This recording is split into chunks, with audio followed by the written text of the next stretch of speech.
लागते तर LNT येतं. पण गोदरेज आहे, टाटा प्रोजेक्ट्स आहेत, आलूवालिया आहे, स्टेनर आहे, LNT आपल्या प्रोजेक्टसाठी येणार नाही, पण हे 4 येणार. आमचं डिस्कशन झालेले आहे. पण नव्या मुंबईमध्ये कोपरखैरणेमध्ये आणखी 3 ते 4 असे सोसायटी आहेत, त्याही सेल्फ डेव्हलपमेंट मध्ये येणार आहे. LNT असं म्हणते की एका एरियामध्ये जर 3 किंवा 4 प्रोजेक्ट्स आम्हाला मिळाले तर ते कमी जरी किमतीचे असेल तरी आम्ही यायला तयार आहोत. तर तुम्ही LNTशी बोलू शकता का किंवा त्यांना आमच्याविषयी सांगून? सरांनी एकदम करेक्ट केलं माझं स्टेटमेंट. हे होऊ शकतं. LNTची पण अशी रिक्वायरमेंट आहे की आपला प्रोजेक्ट इथे असेल तर त्याच्या विसिनिटीमध्ये त्यांना 2-3 प्रोजेक्ट मिळाले तर ती कॉन्ट्रॅक्ट व्हॅल्यू किंवा ते स्टँडर्ड ते अचीव करतील. आणि जे कोऑर्डिनेशन असतं, सपोज मटेरियल इन्व्हेंटरी असेल किंवा मटेरियल शिफ्टिंग त्यांना इकडचं तिकडं करता येतं, स्टाफ इकडचा तिकडे करता येतो, तर या केसमध्ये LNT येणार आहे. पण ही फार रेअर केस होईल, कारण आपला प्रोजेक्ट चालू करायचा टाइम आणि बाकीचे इतर प्रोजेक्ट्स त्याच्यामध्ये हा डिफरन्स असू शकतो. आपल्या माहिती करता म्हणून मी सांगतोय की LNTचे पदाधिकारी कदाचित पुढच्या आठवड्यात यांच्या सोसायटीत माझ्या सोबत येणार आहे. माझं त्यांच्याशी बोलणंही झालेलं आहे. आता त्यांना द्यावं की देऊ नये हे जनरल बॉडी ठरवणार, ते मी नाही ठरवणार. पण ते इथे यांना बातमी देतो. पण ते LNT सोडून सुद्धा तुमच्याकडे मोठे मोठे सॅमसंग सारखी कंपनी तुमच्या बरोबर काम करू शकते का, किंवा तुम्ही त्यांना देखील आपल्यासारख्या प्रोजेक्टमध्ये इन्व्हॉल्व करू शकता का? राईट. सरांनी एकदम गुड न्यूज दिली. LNT येत आहे, त्यांचं प्रेझेंटेशन करत आहे. आणि राहिला विषय सॅमसंग आणि इतर कंपन्यांचा, त्यांच्याशी बोलणं चालू आहे. सॅमसंगचे आम्ही पॅन इंडिया प्रोजेक्ट्स करतोय, तर त्यांच्याशी बोलणं चालू आहे. जे आमच्या कॉन्टॅक्ट्समध्ये आहेत, जे आमच्यासाठी काम करत आहेत आणि आमचे त्यांचे फायनान्शियल रिलेशन्स, फेथ रिलेशन्स हे सगळे चांगले आहेत, तर त्यांचे पण आम्ही कमिटमेंट्स घेतोय की तुम्ही सेल्फ डेव्हलपमेंटमध्ये एंटर व्हा आणि हेल्प करा. पण अशा कॉन्ट्रॅक्टर बरोबर, LNT सारख्या कॉन्ट्रॅक्टर बरोबर तुम्ही आधी कामं केलेली आहेत.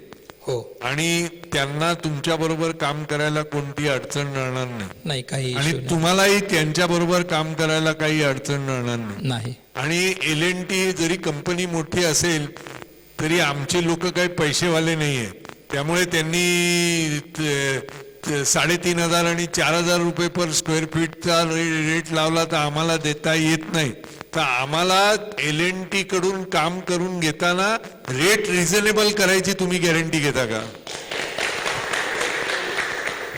जसं मगाशी मी एक्सप्लेन केलं की प्री कन्स्ट्रक्शन फेजमध्ये आपण टेंडर फ्लोट करतो आणि कॉन्ट्रॅक्ट अवॉर्ड करतो. जेव्हा आपण फायनान्शियल बिड ओपन करतो त्यावेळी आपण आपल्या किमती आधीच सेट केलेल्या असतात आपल्या, आणि ते बजेट तुम्हाला सादर केलेलं असतं, प्रिलिमिनरी बजेट म्हणतो. तर त्या बजेटनुसार आपले जेव्हा फायनान्शियल बिड ओपन होते त्यावेळी टेक्नो कमर्शियल निगोशिएशन्स चालू होतात की आपण त्यांना किती खाली आणू शकतोय. तर त्याच्यामध्ये डेफिनेटली आम्ही एन्श्युअर करतो की तो आपल्या रेटमध्ये येईल.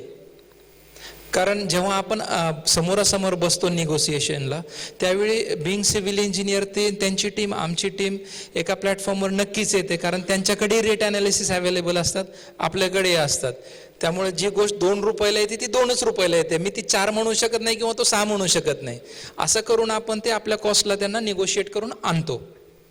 कारण काय की छोटा मोठा PMC असेल तो LNTच्या लेवलला आर्ग्यू करून रेट कमी करण्याची त्याच्यामध्ये हिंमत नसते. एक्झॅक्टली. तुमची कंपनी ही मोठी आहे, जगामध्ये 60 देशांमध्ये तुम्ही आहात आणि आम्ही नव्या मुंबईत पहिली सेल्फ रिडेव्हलपमेंटचा हा प्रोजेक्ट आहे. हा जर सक्सेस झाला तर कोपरखैरणेमध्येच कमीत कमी 10 ते 15 सोसायट्या तुम्हाला मिळू शकतील. त्यामुळे आमच्या सोसायटीत जास्तीत जास्त मेहनत घेऊन LNTला रेट चांगला पण क्वालिटी पण चांगली आणि रेट कमी हे करून देण्याची तुम्ही आमच्या लोकांना खात्री देता. नक्की सर. जेव्हा मी मगाशी मेन्शन केलं की 2,000 पेक्षा जास्त असाइनमेंट प्रोजेक्ट्स आम्ही केलेले आहेत, तर त्या 2,000 असाइनमेंट जेव्हा आम्ही करतो त्यावेळी करून सोडून देत नाही, तर त्याचे लेसन लर्न्स असतात. चूक होते, पहिल्या प्रोजेक्टमध्ये काय चूक झाली तर ते लेसन लर्न दुसऱ्या प्रोजेक्टमध्ये कव्हर केली जाते, तिसऱ्या, अशा 2000 असाइनमेंटचा अनुभव आमच्याकडे आहे, त्याचा डाटाबेस आहे, लेसन लर्न्स आहेत, त्याच्यामध्ये एक स्ट्रॉंग फिलिंग असतं की 2000 असाइनमेंट केल्यानंतर काय गट्स येतात ते सगळ्यांना माहिती आहे. तर त्या बेसिसवर आपण निगोसिएशन करून त्यांच्याकडून काम करून घेऊ शकतो आपण. इमारतीची व्हॅल्यू आमचा प्रोजेक्ट सक्सेस होईल की नाही हे विक्रीवर अवलंबून असतं. राईट. आणि विक्रीला 3 महत्वाच्या गोष्टी असतात. एक, ब्रँडेड PMC. तुम्ही ब्रँडेड आहात हे मान्य करतो, तुम्ही 3-4 हजार कोटीचं टर्नओव्हर आहे हेही मान्य करतो. L&T सारखी कंपनी जर कन्स्ट्रक्शनला आली किंवा सॅमसंग सारखी कंपनी जर कन्स्ट्रक्शनला आली तर तेही ब्रँडेड आहे हेही मान्य करतो. पण या दोघांपेक्षा ब्रँडची गरज, आर्किटेक्टच्या ब्रँडची गरज असते. तर असा आर्किटेक्ट ज्याच्या ब्रँडनी जर आजूबाजूच्या बिल्डिंगी 10,000 जात असतील तर आमच्या बिल्डिंगीला 11,000 किंवा 12,000 रुपये रेट येईल, अशा पद्धतीचे आर्किटेक्ट आम्हाला सुचवू शकता का? हो, नक्कीच. आमचे जे प्रोजेक्ट्स चालू आहेत त्याच्यामध्ये आर्किटेक्ट सिलेक्शन करते वेळी फिजिबिलिटी पार्ट पण आम्ही कन्सिडर करतो. त्याच्यामध्ये आपल्याला सुरुवातीला बघायचे की आपल्याला फ्लॅट सेल करायचे, रेव्हेन्यू जनरेट करायचा आहे, तरच हा प्रोजेक्ट होणार आहे. जर सेलची गॅरंटी आली तरच आपण तो प्रोजेक्ट वायबल म्हणतो. जर सेलच होणार नाही तर आपल्याला कसं कुठून पैसे करणार आणि कुठून बँकेला परत करणार. तर हे सगळं विचार करताना आमच्याकडे एक डाटाबेस आहे, being Knight Frank. We are global leaders for occupier solution. Knight फ्रँकचं मार्केटमध्ये नाव आहे सेलिंगसाठी, आणि आपल्याही प्रोजेक्टचं सेलिंग ॲट सम कॉस्ट आम्ही घेतो. आणि त्याच्यामध्ये इथे डाटाबेसप्रमाणे काय रिक्वायरमेंट आहे या एरियाची ती आमच्याकडे ऑलरेडी असते. मग त्याचा अभ्यास केल्यानंतर आम्ही ठरवतो की काय पद्धतीने हे डिझाईन झालं पाहिजे. जसं सरांनी म्हटलं की architect selection, of course architect selection हा फॅक्टर इम्पॅक्ट करतो सेल्सवर. आत्ताचं क्लायंट कसं आहे, जास्त वेब बेस्ड आहे. सर्फ करतात, नेटवर माहिती गोळा करतात आणि मग ठरवतात व्हिजिट करायची की नाही, प्रोजेक्ट घ्यायचा की नाही. जेव्हा ते प्रायमरी इम्प्रेशन जे असतं, ज्यावेळी त्याला कळेल की बाहेरचे आर्किटेक्ट्स आहेत किंवा something different is happening, iconic landmark होणार आहे, त्यावेळी त्याची उत्सुकता अजून वाढते. मग तो रेटकडे येतो, मग ॲम्युनिटीजकडे येतो, मग त्याचं एक माइंडसेट रेडी होतं.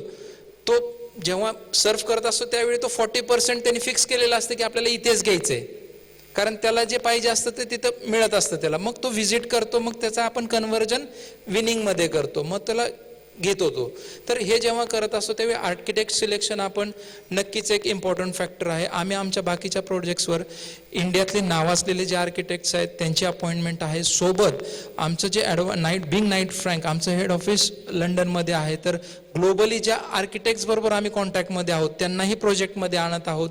त्यांचे डिझाईन कन्सेप्ट, त्यांचे प्लॅनिंग कन्सेप्ट सुद्धा आम्ही हेल्प घेत आहोत त्याच्यासाठी.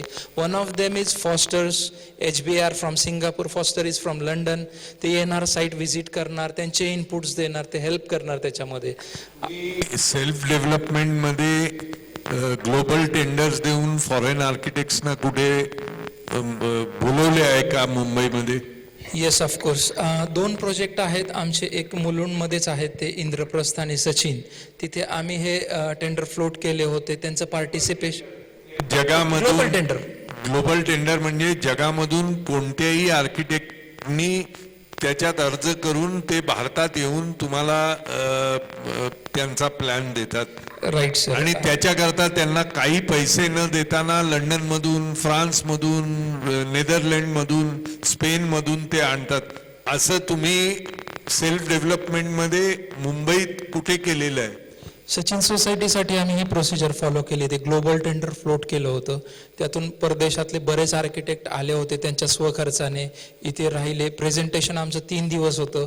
3 दिवस ते राहिले, प्रेझेंटेशन दिलं आणि त्यांचे सगळे इनपुट्स दिले विदाऊट पेईंग हिम सिंगल पेनी. तर हे आपण प्रोसिजर फॉलो केली होती. आणि यांना समजा, यांनी अजून ठरवलेलं नाही, समजा यांना वाटलं की आमच्या प्रोजेक्टला ग्लोबल टेंडर, तर तुम्ही यांना आम्ही करू शकतो. मार्केटिंग तुमची कंपनी आता तुम्ही जे प्रेझेंटेशन दिलं ते पीएमसी साठी तुम्हाला Right. आम्ही इन्व्हाइट केलंय पीएमसी साठी. बरोबर. तुम्हाला आम्ही मार्केटिंगसाठी इन्व्हाइट केलेलं नाही, पण तुमची बरोबर. कंपनी जगातली मार्केटिंगची म्हणजे विक्री करण्यामध्ये तुमचा हातखंडा आहे. बरोबर. जरी तुम्ही पीएमसीचं काम करत असलात तरी तुमच्या नाईट फ्रँकनी मार्केटिंग करायचं ते वेगळे लोक आहेत, पण तुमच्याच कंपनीचे आहेत. तर तुम्ही मार्केटिंग करण्यासाठी म्हणजे विक्री करण्यासाठी जास्त रेट मिळण्यासाठी आम्हाला मदत करू शकता का? हो, आमचं एक वर्टिकल आहे ऑक्युपायर सोल्युशन ग्रुप. मगाशी सर्व्हिसेस लाईन्स दाखवल्या. जेव्हा आपला प्रोजेक्ट चालू असेल त्यावेळी तेही लोक तुम्हाला अप्रोच करतील, तुमच्याशी काही ॲग्रीमेंट करतील. It comes at certain cost. तुमचा जो विकून द्यायचा पार्ट आहे तो नाईट फ्रँक रिस्पॉन्सिबिलिटी घेईल ॲट सम कॉस्ट. आणि त्याच्यासाठी काय काय लागणार आहे, त्यांचा जो डाटाबेस आहे की रिक्वायरमेंट काय आहे क्लायंटची इथे, तर ते सगळं आपण सुरुवातीलाच त्यांच्याबरोबर मीटिंग करून इनकॉर्पोरेट करणार. आणि आमच्याबरोबर जस्ट कोलॅबरेटेड झालेल्या डेलॉस म्हणून कंपनी आहे, ते वेलनेस ऑफ ह्युमन बिंग हा आस्पेक्ट कव्हर करतात. लीड सर्टिफिकेशन आहे ग्रीन बिल्डिंगचं, त्याची सुद्धा जोड आपल्याला मिळेल जर ते एंटर झाले तर. आणि अशा पद्धतीने आपलं रेटिंग सर्टिफिकेशन वाढेल मार्केटमध्ये.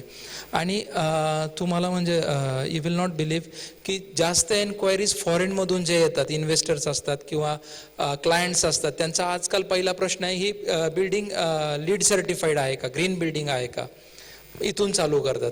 कारण सगळे आता एज्युकेट होत आहेत, ग्रीन बिल्डिंगचे फायदे सगळ्यांना माहिती आहेत, त्यामुळं पहिले प्रश्न हेच विचारले जातात. त्याच्यामुळे ही सगळी हेल्प नाईट फ्रँक करणार आहे. आणि जसं सरांनी सांगितलं की विक्रीसाठी मदत, तर ही या दृष्टिकोनातूनच आपल्याला पुढे जायचं आहे. आणि डेफिनेटली ते तुम्हाला मदत करतील. तुमचा जो सेल पार्ट आहे ते रिस्पॉन्सिबिलिटी घेतील. आता महत्वाचं म्हणजे की हा मध्यमवर्गीयांची ही सोसायटी आहे. मुंबईमध्ये बांद्र्यामध्ये नेपेन्सी रोडमध्ये जे पैसेवाल्यांची सोसायटी आहे तशी इथे नाही आहे. हे मिडल क्लासची सोसायटी आहे. आज वर्किंग डे मध्ये काही लोकांनी सुट्टी टाकली आहे, हाफ डे टाकून इथे येऊन त्यांनी आपल्या नोकरीतून ते आलेले आहेत. तर सुरुवातीला पैसे काढण्याची आमच्या मेंबर्समध्ये क्षमता नाहीये. बँकेकडून पैसे मिळाल्यावर तुमची फी निश्चितपणे त्यातून जी काही ठरेल, तुमची जर नेमणूक झाली तर तुमची फी मिळेल. पण ऍडव्हान्स मध्ये काही पैसे तुमच्याकडे मोठमोठे क्लायंट आहेत, टाटा आहेत, बिर्ला आहेत, त्यांच्याकडून तुमची नेमणूक झाल्याबरोबर लगेच 10 कोटी 15 कोटी तुम्हाला ऍडव्हान्स मिळतो. इथे आमच्या लोकांना 10,000 रुपये ऍडव्हान्स द्यायचे पण प्रॉब्लेम आहे. तर अर्थात याचा अर्थ तुमचं पेमेंट होणार नाही असं नाही. बँकेकडून आम्हाला जेव्हा कर्ज मिळेल तेव्हा तुमच्याशी ठरलेला एक एक पैसा हा तुम्हाला मिळणार आणि त्याच्यामध्ये आम्ही कुठेही तुमचे पैसे बुडवणार नाहीत. पण ऍडव्हान्स मध्ये आम्हाला देता येत नाही. बँकेकडून कर्ज आल्यावर आम्ही देऊ शकतो. त्याच्या बाबतीत तुम्ही आम्हाला मदत कराल का? म्हणजे ऍडव्हान्स न घेताना आमचं काम बँकेकडून कर्ज मिळेपर्यंत तुम्हाला केलं पाहिजे. एकदा कर्ज मिळाल्यावर तुमचे पैसे तुम्हाला मिळतील, ते तुम्ही आम्हाला मदत कराल. नक्कीच यामध्ये आम्ही मदत करतो. आणि हे अंडरस्टूड आहे की जोपर्यंत फंडिंग चालू होत नाही तोपर्यंत आपल्याला पेमेंट मिळणार नाही. आणि नाईट फ्रँकशी असोसिएट जे पण आहेत स्टेक होल्डर्स, जे आमचे प्रेफरेबल आहेत, त्यांना सुद्धा आम्ही हे अंडरस्टँडिंग ऑलरेडी दिलेलं आहे बाकीच्या प्रोजेक्टवर की जोपर्यंत बँक फंडिंग करत नाही तोपर्यंत तुम्हाला कुणालाही पैसे मिळणार नाहीत. फक्त नाईट फ्रँकच काय, आर्किटेक्ट, कन्सल्टंट सगळे त्याच्यामध्ये आले.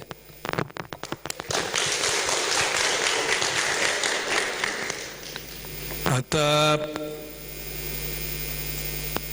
हे आमची जागा ही 2 बिल्डिंगची वेगवेगळी आहे. साधारणपणे 3100 3200 मीटरचे असे आहे. नव्या मुंबईच्या नियमाप्रमाणे 4000 मीटरची जर जमीन असेल तरच 10% ऍडिशनल FSI मिळतो. आमच्या 2 बिल्डिंगच्या मध्ये रोड आहे आणि तो रोडही सिडकोचा आहे. तो एका प्लॉट मधूनच काढलेला आहे. तर हे 2 बिल्डिंगी एकत्र केल्या त्याचे साधारणपणे 6,500 पावणे 7,000 स्क्वेअर मीटर झाले. आणि मधला रस्ता मिळून जर 8,000 मीटर झाले तर त्या रस्त्याचा FSI आणि हे मिळून आमचा प्रोजेक्ट जास्त फिजिबल होऊ शकतो.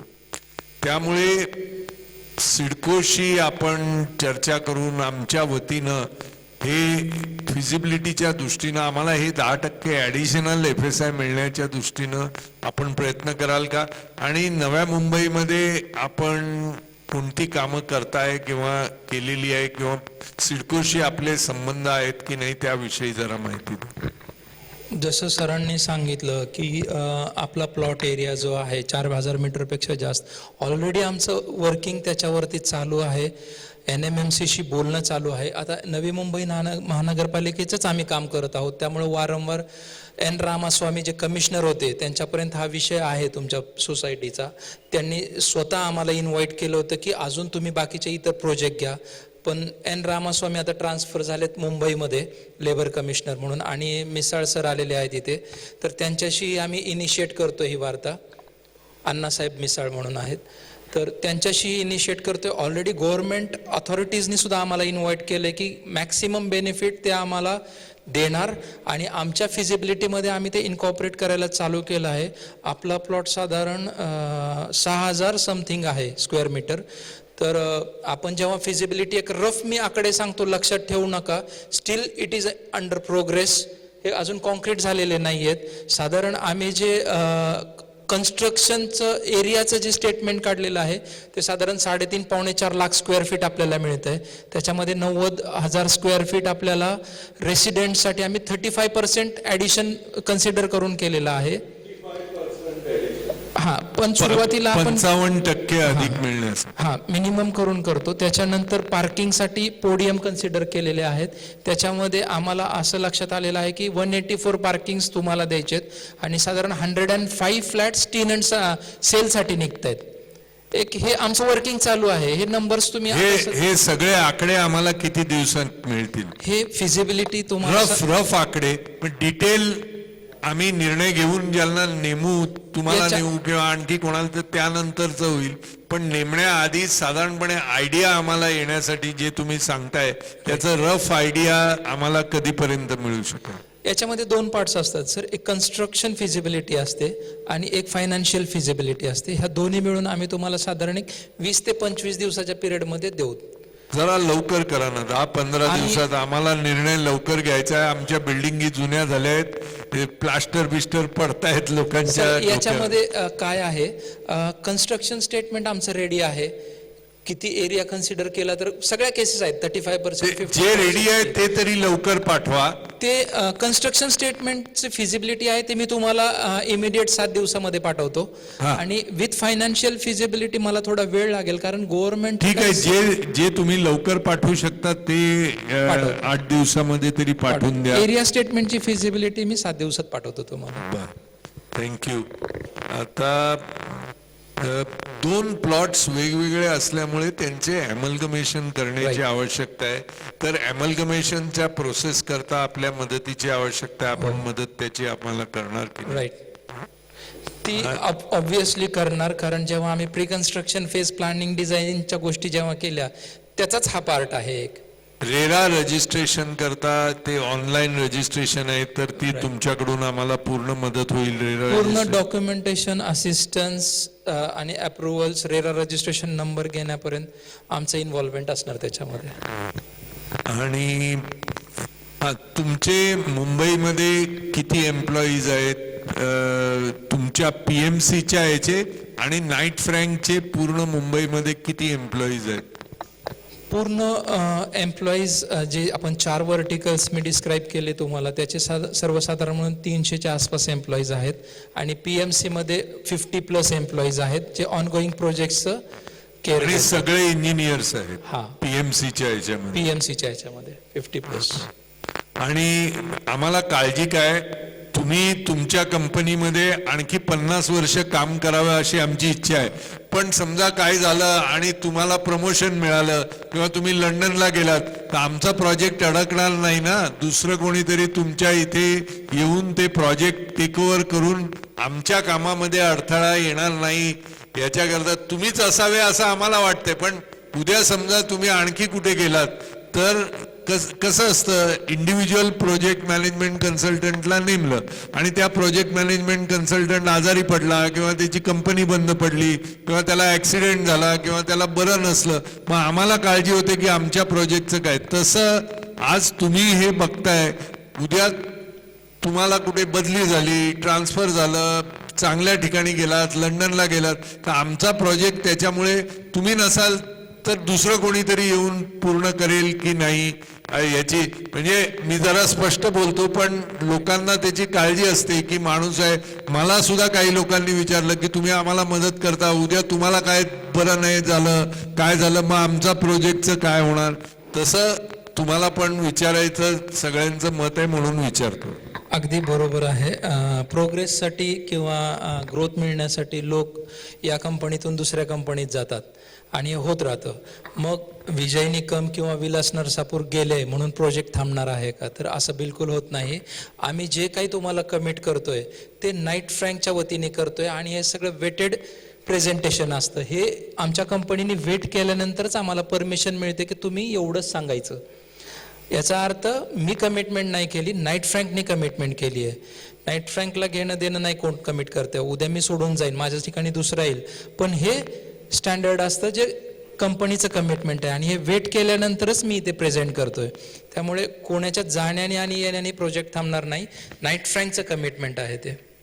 आणि फायनान्शियल तुमचे पेपर्स, टर्नओव्हर वगैरे ते तुम्ही सबमिट केले आहेत का सोसायटी? नाही सर, आता फिजिबिलिटी बरोबर मी त्यांना ते तुमचे बॅलन्स शीट्स किंवा काय किती टर्नओव्हर आहे ते Turnover जरा submit करायचं. त्यांना सबमिट करा, म्हणजे नक्की. त्यांना कळेल. आणि नव्या मुंबईत तुम्ही काय काय बस स्टेशन करताय का काय करताय? नवी मुंबई महानगरपालिकेचा एक हा बस डेपो प्रोजेक्ट आहे. शिवाजी चौक सगळ्यांना माहिती आहे, तिथं जो बस डेपो आहे तो 5 स्टार टाईपचा करायचा आहे. तो बस डेपो आपल्याला 5 स्टार करायचा. आता जो नॉर्मल आहे तर त्याचं रिनोव्हेशन आणि त्याच्यामध्ये कमर्शियल बिल्डिंग उभा राहणार आहे, त्याच्यामध्ये ऑफिसेस असतील. ह्या सगळ्याचा एरिया 5,13,000 स्क्वेअर फीट आहे. त्याच्यासाठी वेंडरही अपॉइंट झालेला आहे आणि एक एन्व्हायरमेंटल क्लिअरन्ससाठी थांबलो आहोत. जसं ते येईल, साधारण एक्सपेक्टेड आहे 15 दिवसामध्ये, तसं ते बस डेपोचं काम चालू होणार आहे. आणि ते त्याचं पीएमसी तुम्ही आहात, त्याचे पीएमसी तुमची त्यांची कंपनी? त्यांची पीएमसी आम्ही आहोत. आणि महत्वाचा मुद्दा म्हणजे त्यांचं जे लिझिंग सेलिंग आहे ते सुद्धा आमच्याकडेच आहे. सेलिंग, विक्रीचा पण भाग तुमच्याकडे? Yes sir. पण त्याचं प्रेझेंटेशन मध्ये तुम्ही दाखवलं नाही काही? हे जनरल प्रायमरी प्रेझेंटेशन होतं, त्यामुळं अजून प्रोजेक्ट चालू नाही झाला. हे सगळे प्रोजेक्ट्स आम्ही केलेले आहेत, असाइनमेंट्स झालेले आहेत. त्यामुळे मी तुम्हाला जे दाखवतोय ते तुम्ही कधी कोण बघायला गेला तर दिसलं पाहिजे. त्यामुळे तो प्रोजेक्ट आता मी याच्यामध्ये घेतला नाही. ठीक आहे. आणखी आता माझे प्रश्न संपले. आता आपल्याकडून काही प्रश्न असतील तर विचार. सगळे प्रश्न, जवळपास सगळे प्रश्न घेतलेले आहेत, पण काही प्रश्न असतील तर विचार. कृपा करून पुढे या. फायनान्स तुम्ही मुंबई बँकेकडतर्फे मिळणार आहे, बरोबर? आपले नव्या मुंबईत काही रेसिडेन्शियल प्रोजेक्ट्स झाले आहेत का? कारण त्याचं कुठे डिटेल मला सापडलेलं नाही आहे. आणि दुसरी गोष्ट, ठाणे बँक आपल्याला जे नव्या मुंबईत आहेत सोसायट्या, त्यांना ठाणे बँक साधारण फायनान्स करते. तर ठाणे बँकेशी तुम्ही हे फायनान्स आम्हाला अवेलेबल करून देऊ शकाल का?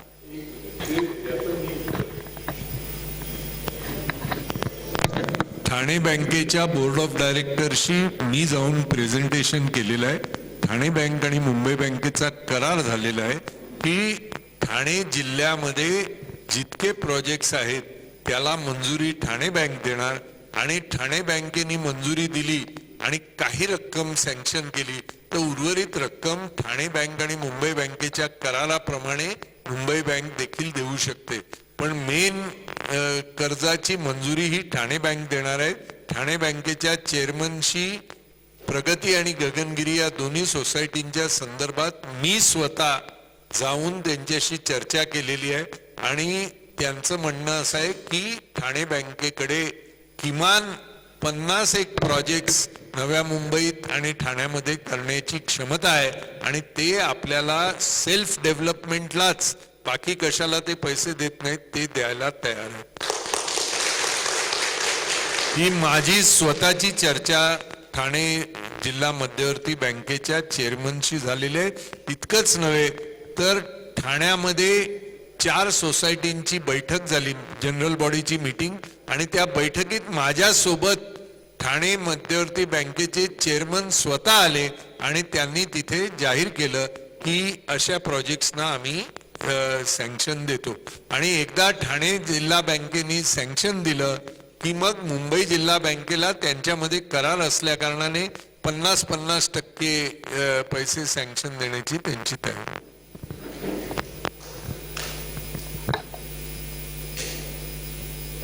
हॅलो सर, तुमचा एवढा अनुभव आहे, तुम्ही एवढे सारे प्रोजेक्ट केलेले आहेत. आम्हाला फक्त हे माहिती करायचं आहे की हे जेव्हा प्रोजेक्ट चालत असतात तर ह्याच्यामध्ये चॅलेंजेस काय असतात, तर खास करून रिडेव्हलपमेंट किंवा सेल्फ डेव्हलपमेंट, आणि ते चॅलेंजेस ओव्हरकम करण्यासाठी तुमचे काय प्लॅन आहे, मिटिगेशन प्लॅन आहे, त्याच्याबद्दल थोडंसं आम्हाला सांगा. चॅलेंजेस हे डे 1 पासूनच असतात आणि ते चॅलेंजेस सगळे एन्काउंटर करण्यासाठी आपला जो रिच एक्सपिरियन्स आहे तो कामाला येतो. आणि नाईट फ्रँकचे जे स्टँडर्ड ऑपरेटिंग प्रोसिजर्स आहेत ते आपण ज्युडिशियसली फॉलो करतो. शिवाय ISO ऑडिट पण असतं. तर चॅलेंजेस आपण अशा पद्धतीने एन्काउंटर करतो आणि आपलं काम टाईमली कंप्लीट करून सक्सेसफुल करतो. In terms of safety, health, environment, everything, budget. आमचे जे टेस्टिमोनियल्स आहेत किंवा तुम्हाला एखाद्या प्रोजेक्टची केस स्टडी बघायची आहे तर तुम्ही आमच्या प्रोजेक्टला व्हिजिट करू शकता, तिथे बोलू शकता, त्यांच्याकडून आमच्याबद्दल फीडबॅक घेऊ शकता. तर तुमची व्हिजिट आम्ही अरेंज करू शकतो आमच्या प्रोजेक्टवर. तिथून तुम्हाला मिळेल चालू असलेला आहे आणि झालेला प्रोजेक्ट. तर तिथून आमचं working, way of working style तुम्हाला तिथून कळेल आणि तुम्हाला मग कॉन्फिडन्स येईल. च्या वतीने मी हा प्रश्न विचारतोय की आपण सगळ्याच शंका जवळजवळ दूर केलेल्या आहेत, पण मला एक शंका आहे की जो देखभाल खर्च किंवा मेंटेनन्स आत्ता आम्ही जो भरतो तो साधारण 700-750 रुपये हा मेंटेनन्स आम्हाला येतो. तर सभासदांच्या फायद्यासाठी तुम्ही अशी काही योजना केली का की हा कंटिन्युअस हा मेंटेनन्स एक सेफ लेवलवर आणि इकॉनॉमिक लेवलवर राहील?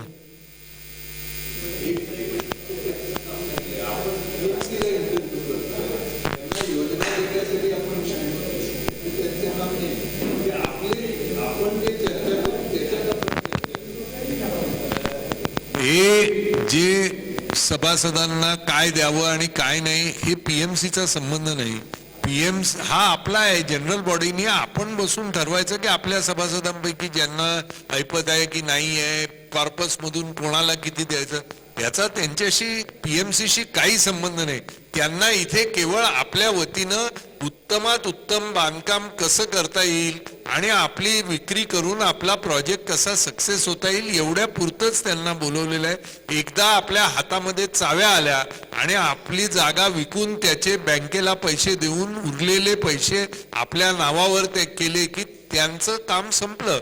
त्यांनी फक्त गॅरंटी पिरियड पर्यंत कुठे काही कंप्लेंट्स असतील तर त्या कंप्लेंटचं हे करायचं, निरसन करायचं, एवढ्या पुरतच आहे. आपल्या पैशाचं आपण काय करावं ही आपली जनरल बॉडी ठरवणार. त्याच्यात आपल्यापैकी गरीब लोकांना काय द्यावं की काय नाही हे राजकीय भाषण आहे, आपण आपल्यामध्ये करू. त्याचा त्यांच्या टेक्निकल लोकांशी काही संबंध नाही. त्यामुळे हा विषय त्यांच्या समोर मांडण्याचा विषय नाही. सर, तुमची परमिशन असेल तर मला एक ऍड करायचं याच्यामध्ये. बोला. प्रश्न चांगला होता. नक्कीच नाईट फ्रँक याच्यामध्ये असिस्ट करतं की तुमचा बिल्डिंग मेंटेनन्स कमीत कमी यावा. तो कसा? तर प्रत्येक प्रोजेक्टमध्ये आम्ही एक गाईडलाईन देतो सगळ्यांना की जे आपण मटेरियल वापरणार आहोत ते चांगल्या क्वालिटीचं ड्युरेबल असावं. फॉर एक्झाम्पल तुम्हाला एक सांगतो मी, आपण जर सोलार इन्स्टॉलेशन केलं, सोलार प्रपोजल दिलं तर आपलं जे कॉमन मीटरचं लाईट बिलिंग असतं, ज्यावेळेला आपण मोटर चालवतो, लिफ्ट चालवतो, तर त्याचा आपल्याला इलेक्ट्रिसिटीचा खर्च कमी येऊ शकतो. कारण ते सोलारचं जे बिल जनरेट होतं ते आपल्या इलेक्ट्रिसिटीमधनं डिडक्ट करून तर तुम्हाला कॉस्ट डाऊन करता येते. आणि जे मी मगाशी सांगितलं की we are collaborated with Delos, wellness of human being, तर त्याच्यामध्ये त्यांच्या गाईडलाईन्स आपल्याला अशा कामाला येतात की जास्त उजेड मिळावा प्लॅनिंगमध्ये, की दिवसाही लाईटची कमतरता भासू नये, दिवसा लाईट लावायची गरज पडू नये पॅसेजमध्ये. हे त्यांच्याकडून गाईडलाईन्स घेऊन आपण ते इनकॉर्पोरेट करणार. अशा पद्धतीने आपण मेंटेनन्सची कॉस्ट डाऊन करू शकतो. असे खूप आस्पेक्ट आहेत त्याच्यामध्ये ज्याच्यात आपण तुमची हेल्प करणार आहोत. नाही, पण तरी इतकं करून सुद्धा तरी इतकं करून सुद्धा आज मेंटेनन्स जो आहे त्याच्यापेक्षा अधिक मेंटेनन्स तर लागणार, कारण एरिया जर 50% वाढला तर मेंटेनन्स सुद्धा साधारणपणे प्रॉपर्टी टॅक्स वगैरे 50% वाढणार. त्यामुळे जास्तीत जास्त दरानं यांचा एक्स्ट्रा एरिया विकत गेला पाहिजे, जेणेकरून यांचा कॉर्पस वाढेल आणि त्या कॉर्पसच्या व्याजातून मेंटेनन्स कमीत कमी होईल याची व्यवस्था.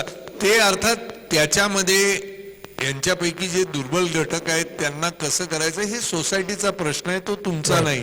Right, sir. तुमचं आम्हाला चांगलं काम आणि जास्तीत जास्त रेट मध्ये आमचा एक्स्ट्रा एरिया विकून आम्हाला मदत करणं, या 2 गोष्टी तुम्ही केल्या तर आमच्यावर खूप उपकार होतील त्याचे. Done sir.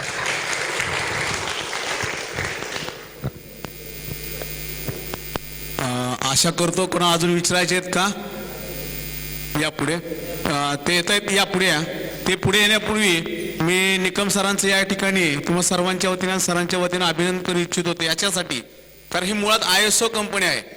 ISO 14000 सुद्धा ते कंपनी होल्डर आहे आणि क्वालिटीसाठी सुद्धा होल्डर आहे. परंतु फक्त एक माझा त्यांना एक छोटा प्रश्न सरांना, की ISOचं रिसर्टिफिकेशन ऑडिट तुमचं होत असेल तर ते किती वर्षासाठी होतं आणि ते सर्टिफिकेट किती वर्षासाठी ते स्टेबल? 1 वर्षासाठी. दरवर्षी हे ऑडिट होतं, दरवर्षी प्रोसिजर्स कंप्लायन्स द्यायला लागतं, दरवर्षी होतं. धन्यवाद. इयर होतं. After successful completion of project त्यानंतर आपल्या बिल्डिंग सिक्युरिटीची काय, त्याबद्दल काय माहिती द्याल तुम्ही? Sorry come again. म्हणजे आपली जी बिल्डिंगचं कन्स्ट्रक्शन पूर्ण उभं राहिलं नाहीतर बिल्डिंग सिक्युरिटीचं वॉटरप्रूफ क्रॅक्स वगैरे याची काय माहिती द्याल तुम्ही पुढे? म्हणजे काय असेल त्याच्यात, त्यासाठी आपली प्लॅनिंग काय असेल? सर, हा जो मुद्दा आहे एक्सटर्नल क्रॅक्स वगैरे असतात त्याचं रूट कॉज अनालिसिस आपल्याकडे आहे. ते काय येतात ते जनरली सिमेंटचं जे हीट ऑफ हायड्रेशन असतं, जेव्हा आपण सिमेंट पाण्यामध्ये मिक्स करतो आणि वापरतो त्यावेळीच्या त्यातून हीट निघते. आता 53 ग्रेड 43 ग्रेड सिमेंटचं बायफर्केशन असतं याच्यामध्ये. 53 ग्रेड जनरली आपण कॉन्क्रीटसाठी वापरतो आणि 43 ग्रेड सिमेंट आपण प्लास्टरसाठी वापरतो. तर हा डिफरन्स का? तर 53 ग्रेडचं जे हीट ऑफ हायड्रेशन आहे ते जास्त असतं, ते जास्त गरम असतं सिमेंट. तुम्ही सपोज कॉन्क्रीट आलं तर त्याला हात लावलं तर ते गरम असतं, पण जेव्हा प्लास्टरला आपण 43 ग्रेड म्हणतो ते कमी गरम असतं. त्यामुळे ती हीट ऑफ हायड्रेशन जेव्हा मिक्स केल्यानंतर प्रोसिजर होते त्यातून ते हीट बाहेर पडायला बघते नेहमी. जेव्हा ती हीट बाहेर पडते त्यावेळी ते क्रॅक डेव्हलप होतात. त्याच्यासाठी आपण क्युरिंग करतो. आपण म्हणतो प्लास्टर झाल्यावर पाणी मारायचंय, तर ते त्याच्यासाठी असतं की त्याला थंड करायचं असतं. पूर्वी आपण तुम्ही ऐकलं असेल राजश्री सिमेंट वगैरे जे येत होतं ते 43 ग्रेड असायचं, तर लोक त्याला नावं ठेवायचे कारण ते लोक कॉन्क्रीटमध्ये वापरू लागले. त्याचं महत्त्व न जाणता कॉन्क्रीटमध्ये वापरू लागले. त्याला ते स्ट्रेंथ लगेच येत नाही, येते स्ट्रेंथ पण 7 दिवसाच्या ऐवजी त्याला 10-12 दिवस लागतात. म्हणून ती ग्रेड वाईज फॅक्टर केलेली असते 43, 53. तर आपण प्लास्टरला 43 हे सगळी केअर कन्स्ट्रक्शन प्रोसिजर्समध्ये आम्ही तुम्हाला रेकमेंड करतो, तीच फॉलो करतो. वॉटर लिकेजेस वॉटर प्रूफिंग जे आहे ते at the time of pouring म्हणजे आपण कास्टिंग करतो त्यावेळी एन्श्युअर करतो की त्या कॉन्क्रीटमध्ये ते वॉटर प्रूफिंग इनहिबिटर टाकलेलं आहे, त्याच्या पद्धतीने पण करतो. नंतर वॉटर प्रूफिंग सेपरेटली आपण जे रेकमेंड करतो ॲज पर सिच्युएशन, केमिकल आहे, बिट्युमिन आहे, कन्व्हेन्शनल आहे, बॉक्स टाईप आहे, वेगवेगळ्या ह्याच्यासाठी वेगवेगळे वॉटर प्रूफिंग आहेत अकॉर्डिंग टू ॲटमॉस्फेरिक कंडिशन्स आणि सॉईल कंडिशन्स ते आपण प्रपोज करतो.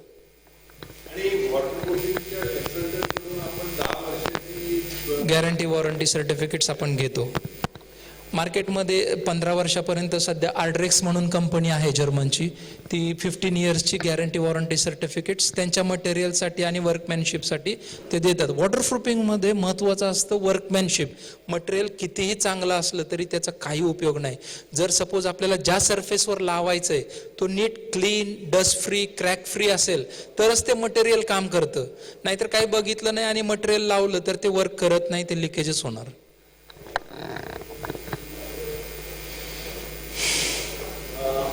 धन्यवाद निकम सर.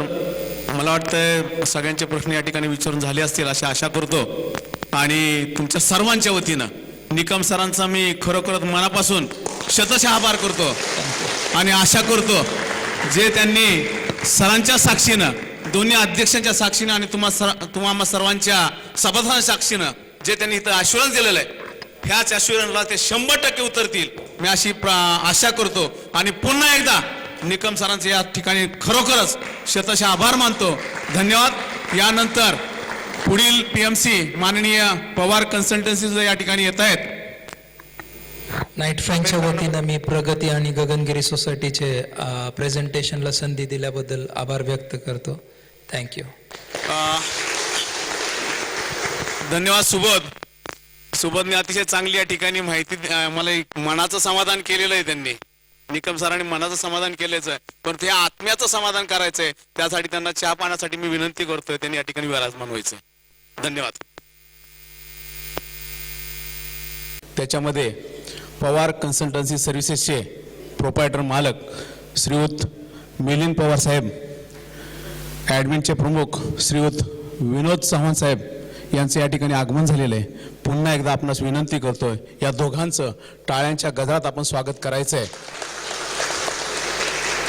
आणि त्यांना सन्मानित करण्यासाठी मी विनंती करतो, श्रीयुत सुभेद कामेरकर यांना विनंती करतोय, ते सन्मानित करतील. श्रीयुत मिलिंद पवार साहेबांना सन्मानित करतील सुभेद कामेरकर.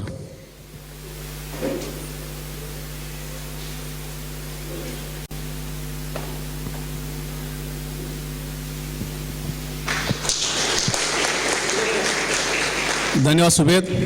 मी श्रीयुत विनोद चव्हाण यांना सन्मानित करण्याकरता मी पाचारण करतोय. आमचे मित्र श्रीयुत उंबरकर यांना विनंती करतोय. श्रीयुत उंबरकर साहेब, श्रीयुत उंबरकर आपण कृपया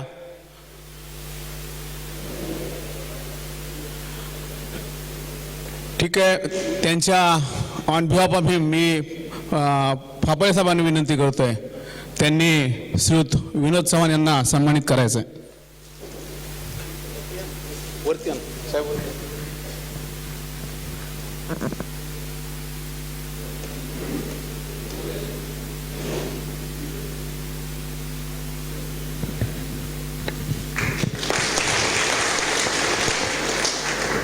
धन्यवाद पप्पाय साहेब. यानंतर आजचा हा कार्यक्रम सुरू होतोय असं या ठिकाणी मी जाहीर करतो आणि मी साहेबांना या ठिकाणी वाचारण करतो. धन्यवाद.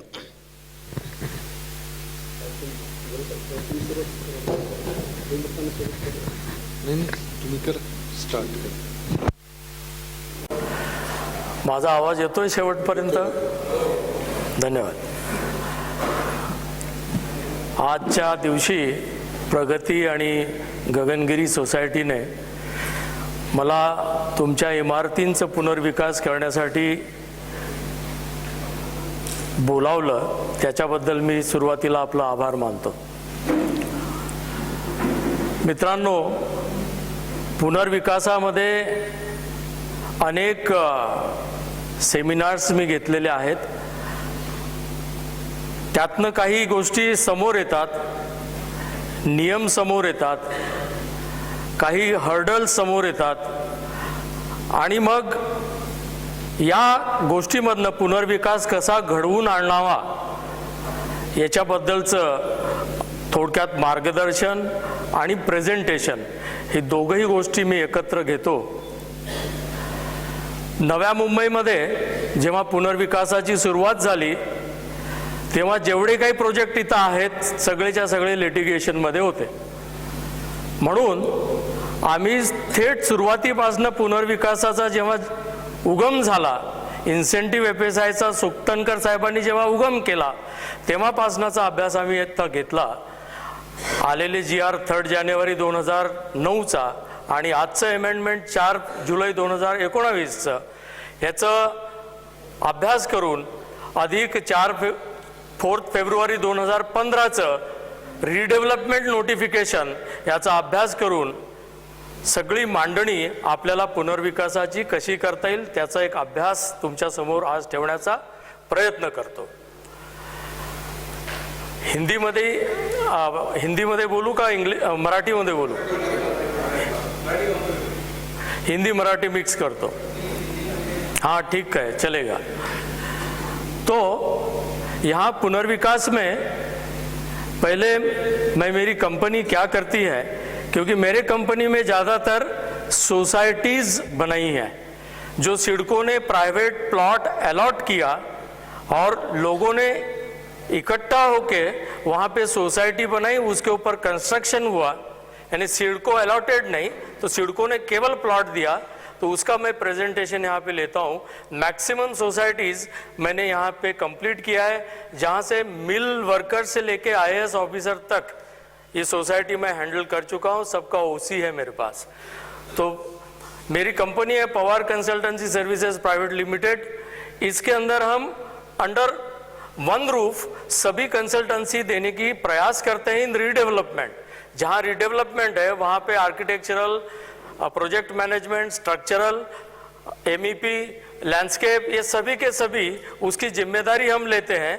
और ताकि कहीं डिस्प्यूट में एक आदमी को आप अकाउंटेबिलिटी उसके ऊपर रख सकते हो, इसलिए अंडर वन सोर्स हम एक कंसल्टेंसी देते हैं।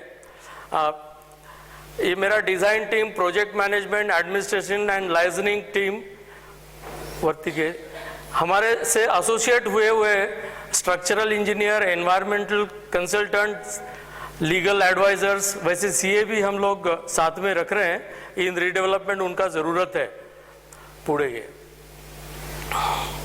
ये मेरा IAS IPS का एक सोसाइटी है खारगर में, जहाँ पे 1 FSI से ये बना, 60 मेंबर्स यहाँ पे है। ये इसका फेस ऐसा लिया है ट्रायंगुलर, ताकि सब इम्पोर्टेंट IAS ऑफिसर फ्रंट में आवे। बेसिकली डिज़ाइन ऐसा होता है बिल्डिंग का कि 2 फ्लैट अगर आगे आए तो 2 फ्लैट पीछे जाता है। तो इस डिज़ाइन में मैंने जो अचीव किया है वो सभी फ्लैट सामने के लिए, सामने अपन व्यू दे सकते हैं, लाइक यहाँ पे और यहाँ पे। तो ऐसे फ्रंट फेसिंग सभी चारों के चारों फ्लैट इसमें रखे हुए हैं। ये सेल्स टैक्स का बिल्डिंग है, खारगर में ये बना हुआ है, सेक्टर 21 में। मेरी बिल्डिंग ज़्यादातर फॉर्म ओरिएंटेड है, उसके अंदर फंक्शंस भी हैं और एस्थेटिकली प्लीजिंग बिल्डिंग्स मैंने बनाने की कोशिश करता हूँ। ये 3 फ्लैट पर फ्लोर है। ये सिडको इंजीनियर, सिटी इंजीनियर जो थे पिंगले साहब और चीफ इंजीनियर दिनकर सामंत साहब, इसके मेंबर्स हैं। यानी ये हंसराज सोसाइटी है, सेक्टर 42 में, नेरुल में है, सेम बिल्डिंग। फॉर्म ये पूनम करके है, खारगर में सेक्टर 11 में बिल्डिंग है, पूरे सेम बिल्डिंग है। ये सिडको इंजीनियर्स का बिल्डिंग है, ये नेरुल में सेक्टर 40 में, उसका सेम प्लान बनाया हुआ है। ये मानस करके है, ये ऐसी सोसाइटी थी कि जिनको सोसाइटी का प्लॉट है लेकिन रो हाउस बनाना था। उनका एक पिक्यूलर उनका प्रॉब्लम था कि उनको टॉल बिल्डिंग में जाना ही नहीं था, नो लिफ्ट, इसलिए उन्होंने ग्राउंड +1 और प्लस ऊपर वाले ग्राउंड +1 ऐसे 2 रो हाउसेस हमने बना के दिया है। ये मीरा सोसाइटी ओशीवारा में है,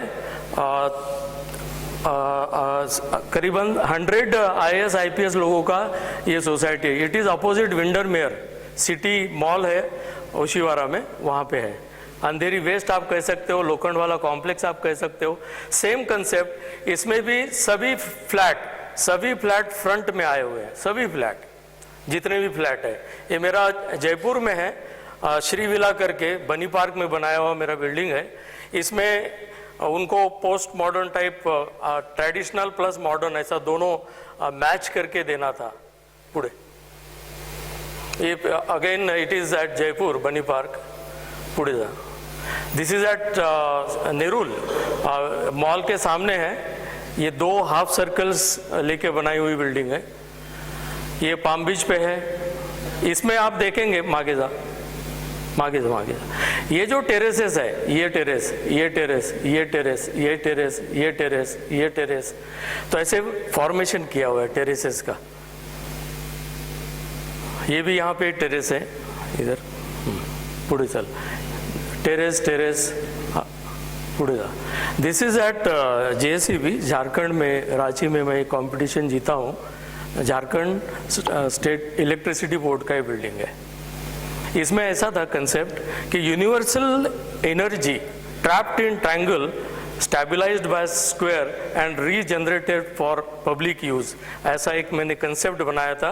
क्योंकि कॉस्मिक एनर्जी ये आपण ब्रह्मांडाची एनर्जी या ट्रायंगलने ट्रॅप केली. Triangle is symbol of energy. त्रिकोण हा ऊर्जाचा एक प्रतीक आहे आणि हा रेक्टँग्युलर त्याने स्टॅबिलाइज केला आणि रिजनरेट केला. तर ही मला मिळालेली आहे. पुढे जा. त्याचे वेगवेगळे अँगल्स आहेत. ही तारापूरला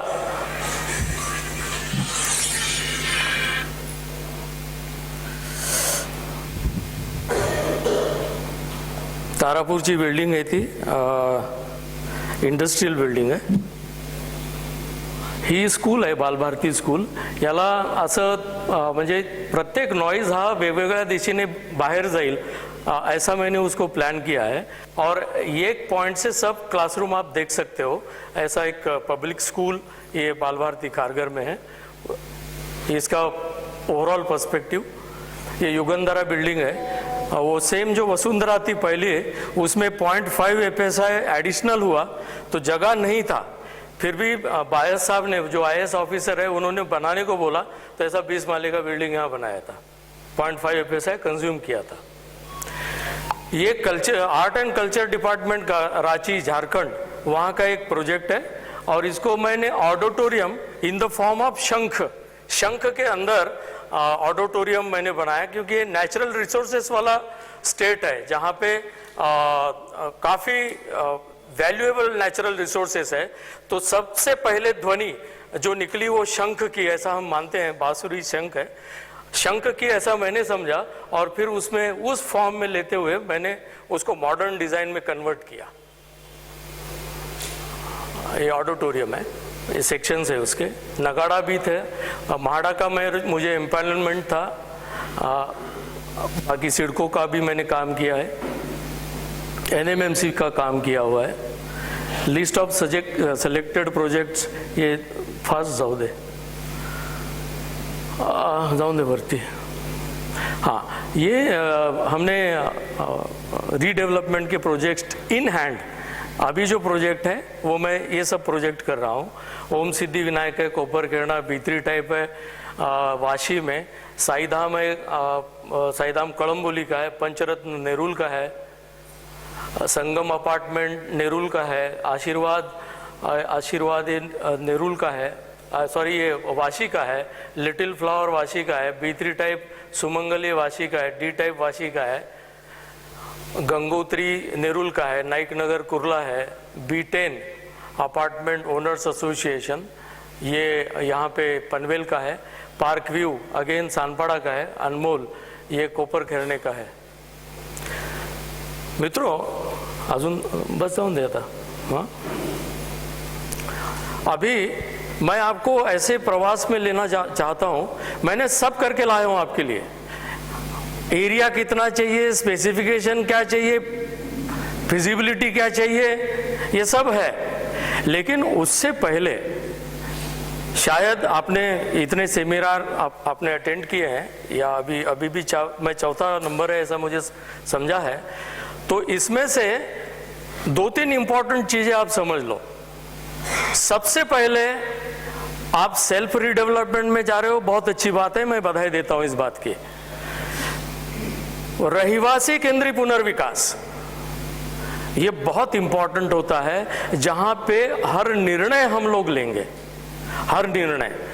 लेकिन इसका मतलब ऐसा नहीं होता कि डेवलपर को कोई इंपॉर्टेंस नहीं है या पैरेलल कॉन्ट्रैक्टर को कोई इंपॉर्टेंस नहीं है. इंपॉर्टेंस सभी को है. लेकिन मुख्यतः जो निर्णय लेना है वो रहिवासी केंद्रीय पुनर्विकास के हिसाब से वो निर्णय लेना है. मैंने जितने भी मेरे 1-2 प्रोजेक्ट छोड़ दो रीडेवलपमेंट के, कोई अदरवाइज सभी के सभी मेरे रहिवासी केंद्रीय पुनर्विकास है जिसमें के 100% ट्रांसपेरेंसी वो दी जाती है. हमने आपको पहले स्कोप ऑफ वर्क दिया है. वो स्कोप ऑफ वर्क के ऊपर मैं टाइम नहीं आपका गंवाना चाहता, क्योंकि स्कोप ऑफ वर्क में अगर पढ़ने लगूं, आपको दिया हुआ है फाइल में है, उसको एक आधा घंटा चला जाएगा, तो मैं उस चीज के ऊपर आपको फोकस नहीं करवाना चाहता हूं। इन शॉर्ट में मैं आपको ये कहना चाहता हूं कि scope of work building complete करने के लिए, ऑक्यूपेंसी लाने के लिए और फिर रिपोजिशन करने तक, ये स्कोप पूरा अंडर वन रूफ वो मैं लेना चाहता हूं, अगर आप मुझे संधि देंगे तो। पार्शियली आप अगर बोलेंगे कि पीएमसी कर ले, आर्किटेक्चरल कर रहे, तो आई एम नॉट इंटरेस्टेड, क्योंकि वहां पे कंट्रोल आपके पास नहीं होगा। सपोज मैं अगर केवल पीएमसी करके काम करता हूं तो आर्किटेक्ट वो डेवलपर कहा जाता है, दूसरे पूरे आरसीसी कंसल्टेंट दूसरे के आते हैं, तो उसके ऊपर कंट्रोल नहीं आता। सेल्फ रिडेवलपमेंट में क्या होता है कि सेल्फ रिडेवलपमेंट की खूबी ऐसी है कि ये पूरे निर्णय हम ले रहे, अगर पूरे निर्णय हम ले रहे और कोई कारणवश अगर आपको डेवलपर को देना है तो भी जो प्लान हमने बनाए हैं, ही यूज्ड टू फॉलो दिस, उसको वो प्लान पकड़ना पड़ेगा, उसको वो स्पेसिफिकेशन तय करने पड़ेंगे। जो जो रेंट तय किया है, जो भी कॉर्पस रेंट तैयार किया है, वो सभी का सभी चीज उनको साथ में लेके करना होगा। यानी हम डिसीजन लेंगे और वो जो डेवलपर है वो केवल इंप्लीमेंट करेगा। लेटर ऑन क्या होता है कि डेवलपर ओरिएंटेड, एक तो रहिवासी केंद्रीय पुनर्विकास और एक विकासक केंद्रीय पुनर्विकास। उस रहिवासी केंद्रीय में आपने कितना भी डिसीजन लिया तो भी वो डिसीजन ऐसा खींचना चालू करता है, धीरे धीरे टाइम पास करता है, जल्दी प्लान पास नहीं करेगा, फिर आप पैनिक हो जाएंगे और वो पैनिक पोजीशन पे वो तो थोड़ा एनकैश करना चाहता है। ऐसा एक नहीं, यहाँ पे सॉरी, यहाँ पे आप रीडेवलपमेंट, सेल्फ रीडेवलपमेंट आप समझे नहीं है, जीआर को आप पढ़ लीजिए। यहाँ पे कोई डेवलपर नहीं है, डेवलपर होता ही नहीं है सेल्फ रीडेवलपमेंट में, और कोई खींचता बीचता नहीं है। ठीक है, मैं आपको समझा रहा हूं कि नहीं, रीडेवलपमेंट और कंपैरिजन, हमने ये सब समझने के बाद में जनरल बॉडी ने निर्णय लिया है कि हम डेवलपर की बात नहीं करने वाले हैं। हम सेल्फ रीडेवलपमेंट के बारे में आप हमको ये समझाइए कि सेल्फ रीडेवलपमेंट में आपका क्या तजुर्बा है, आप क्या कर सकते हैं, इतना बताइए। बाकी ज्यादा क्या हो सकता है, क्या नहीं हो सकता है, इसकी हमने बहुत चर्चा की है और सब मेंबर को मालूम है। बहुत अच्छे। अगर आपने वो पूरा, आपके पास कॉन्सिक्वेंसेस सब अगर आपके जहन में है तो कोई बात नहीं, बहुत अच्छा है, तो मेरा काम थोड़ा सा आसान हो जाता है। तो अभी रीडेवलपमेंट में हम लोग जो ऑफर हम क्रिएट करके लाए हैं, सपोज जो ऑफर क्रिएट करके लाए हैं, वो ऑफर मैं आपको थोड़ा सा दिखाना चाहता हूं। स्टेजेस, ऐसा मुझे लगता है कि स्टेजेस ऑफ द रीडेवलपमेंट वो भी आपको शायद पता है, 79 ये वो भी शायद आपको पता है, 4 फरवरी 2015 का जो जीआर है वो भी शायद आपको पता है।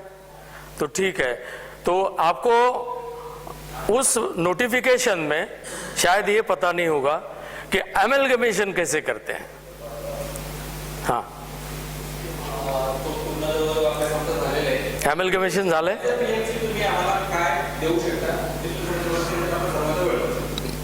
पीएमसी म्हणून बघा, नुसतं ॲज अ पीएमसी म्हणून काय देऊ शकता, तर तो स्कोप ऑफ वर्क तुमच्याकडे आहे।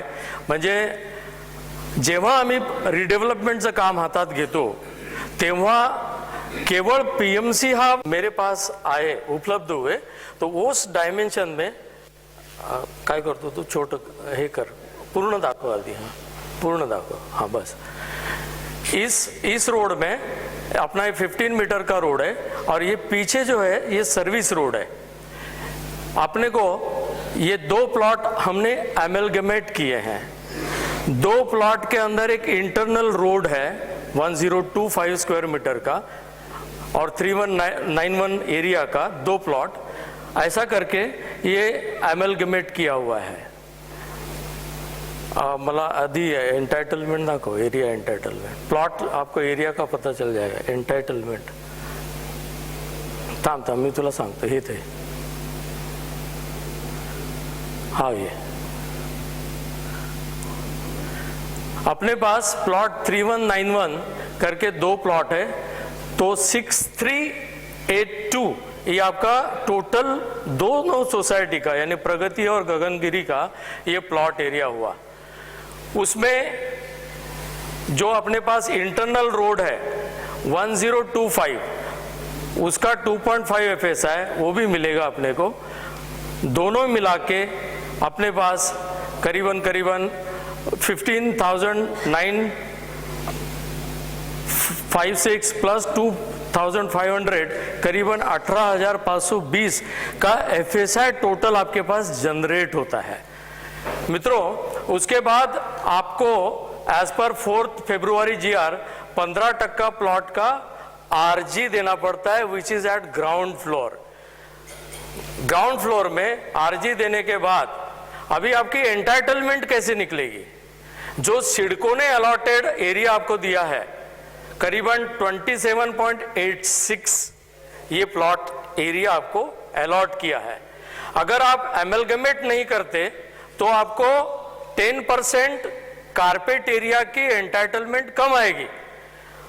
एमलगमेट करने के बाद आपको 45% कारपेट एरिया की एंटाइटलमेंट बढ़ी। उसको अगर ध्यान में लेते हैं तो दोनों सोसाइटी का मिलके 160 मेंबर्स वो हो गए और 28.36 उसके 24 मेंबर 12 + 12 तो ऐसा 986। तो आपकी कारपेट एरिया की एंटाइटलमेंट 7450 ये बनी। अभी इसके साथ क्या होता है कि कारपेट एरिया एंटाइटलमेंट के बाद 45% बढ़ाने के बाद आपको और क्या मिलेगा? तो आपको कबर्ड्स मिलेंगे, कबर्ड्स जो DCR में अलाउड है, और 15% बालकनी भी आपको मिलेगी।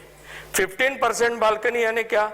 उस यूनिट का जो FSI आ रहा है उस FSI के ऊपर आपको 15% बालकनी मिलेगी, ऑथेंटिक मिलेगी, क्योंकि वो कारपेट एरिया के टुवर्ड्स काउंट नहीं होती।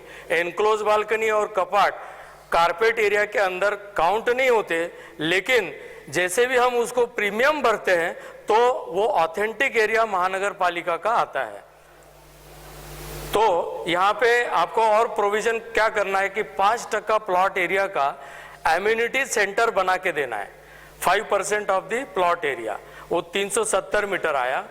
जो आपको बिल्टअप एरिया लगेगा 45% एरिया बढ़ाने को जो बिल्टअप एरिया लगेगा दैट शुड बी 8216 रिहैब के लिए, और जो बैलेंस बचा हुआ है वो 9933 ऐसा FSI आपके पास बैलेंस होता है। देखिए अभी इसमें 2-3 कैच है। सिडको एंटाइटलमेंट भी आती है, तो सिडको एंटाइटलमेंट अगर आती है तो काफी उसका क्वांटम बढ़ता है, लेकिन अगर बिल्टअप एरिया हम FSI से छोड़ के अगर एक्चुअल बिल्टअप एरिया के ऊपर लेते हैं तो फिर आपको सिडको एंटाइटलमेंट नहीं आती है। करीबन मैं अगर परसेंटेज में बोलूं तो 2% FSI आपका एम्यूनिटी सेंटर में जाता है, रिहैब के लिए 44% चला जाता है, और 54 के आसपास इंसेंटिव पोर्शन के लिए जाता है। अभी यहाँ पे डेवलपर का पोर्शन हम बोल नहीं सकते, इंसेंटिव पोर्शन जो कि आप उसको सेल करके उसके बिहाफ आपको फ्री हाउसिंग मिलेगा, ऐसा ये परसेंटेज यहाँ पे आता है। अभी प्लान पे लेते हैं।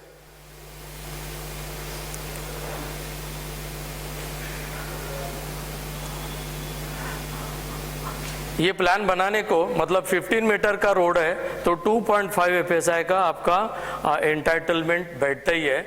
ये जो एरिया है 4000 मीटर के ऊपर अगर आपका प्लॉट हो जाता है तो 15% बालकनी एरिया ये आपको देना पड़ता है। तो 3 विंग्स हमने यहाँ पे बनाई हैं। 3 विंग्स में आपके जितने भी फ्लैट है इंसेंटिव वाले और रिहैब के सभी इनों में अकोमोडेट किए हैं। ये जो RG है अपना एम्यूनिटी सेंटर है वो NMMC को आपको बना के हैंड ओवर करना है। उसका FSI अपन ने काउंट किया है 370, ठीक है। यहाँ पे RG के अंदर आपको substation you can give in RG, तो ये अपने पूरे कंपाउंड को इलेक्ट्रिकल सबस्टेशन और जनरेटर की जगह लगेगी, और वहाँ पे वर्मी कल्चर भी अपन ने और ध्यान में रखा हुआ है। वरती के रेन वाटर हार्वेस्टिंग का भी यहाँ पे अपन प्रोविजन करेंगे। और जैसे कि फ्रंट से रोड से वो एंट्री किया तो नीचे के यहाँ से रैंप से लेके वो फर्स्ट फ्लोर तक जाएगा। पार्किंग का प्रोविजन केवल ग्राउंड और फर्स्ट फ्लोर में किया है। करीबन 450 गाड़ियों का रिक्वायरमेंट आपके पास आता है, 450, क्योंकि ये सब रिक्वायर्ड है। इससे बगैर फिजिबिलिटी अगर कोई देता है तो वो हवा में देता है, ऐसा मैं मानता हूँ। इसलिए प्रैक्टिकली वो करके दिखाना पड़ेगा। तो फर्स्ट फ्लोर में भी, ये फर्स्ट फ्लोर है, फर्स्ट फ्लोर में भी कार पार्किंग का प्रोविजन है। पैन कर बाजूला। सेकंड फ्लोर में पोडियम है। ये आपकी रिक्वायरमेंट है या नहीं है वो मुझे नहीं मालूम स्विमिंग पूल की, लेकिन अगर स्विमिंग पूल अगर आप देते हैं तो उसका सेल अच्छा होता है, उसका रिक्रिएशनल वैल्यू